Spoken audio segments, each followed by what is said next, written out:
Selamat siang menjelang sore dokter, perkenalkan nama saya Clara Diva Krisantana dengan NIM 0403 1381 924 067. Di sini saya izin menjelaskan tentang fase-fase dalam perawatan penyakit periodontal. Sebelumnya saya ingin menyampaikan kenapa penyakit periodontal itu perlu dirawat.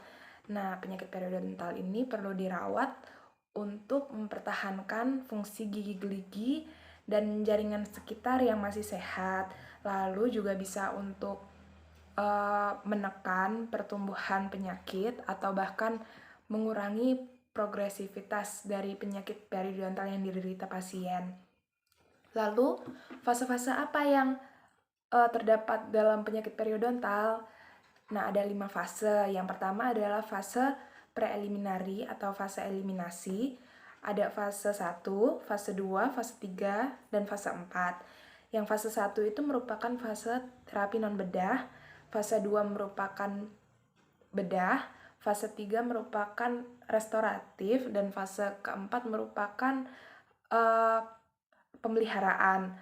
Lalu untuk yang fase pertama, fase preliminary atau fase emergensi ini dilakukan kepada penyakit-penyakit periodontal yang membutuhkan perawatan segera atau darurat.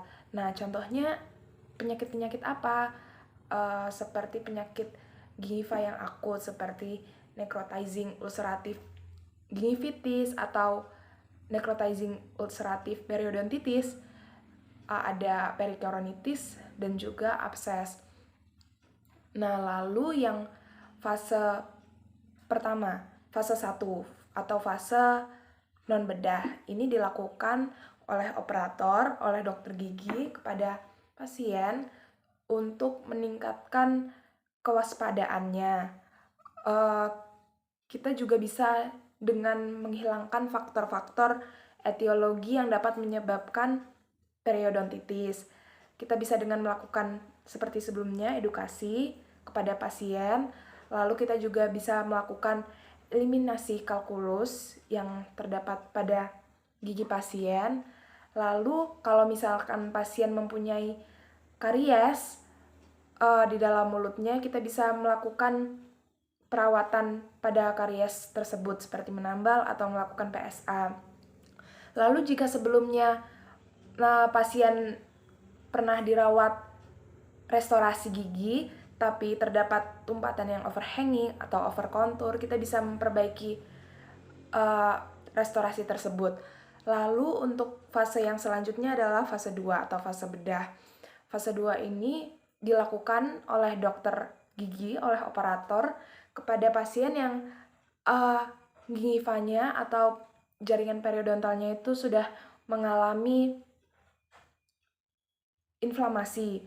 Nah, kita bisa dengan membedah atau mengoperasi jaringan periodontal pasien tersebut. Nah, contoh dari terapi fase 2 ini adalah seperti kuretase atau gingivektomi. Lalu untuk yang fase ketiga adalah fase restoratif.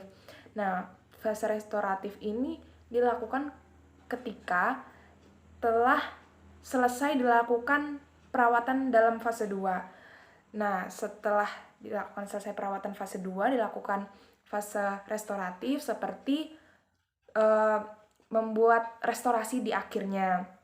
Atau bisa juga dokter gigi membuat gigi tiruan berupa gigi tiruan lepasan atau gigi tiruan yang cekat.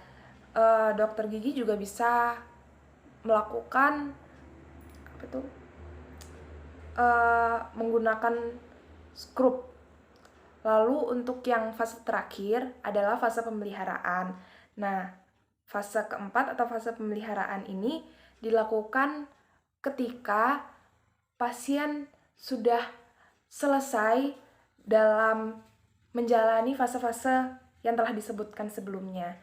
Nah, dalam fase pemeliharaan ini pasien datang ke dokter gigi untuk mempertahankan kesehatan, meninjau ulang kembali terapi-terapi yang telah dilakukan sebelumnya.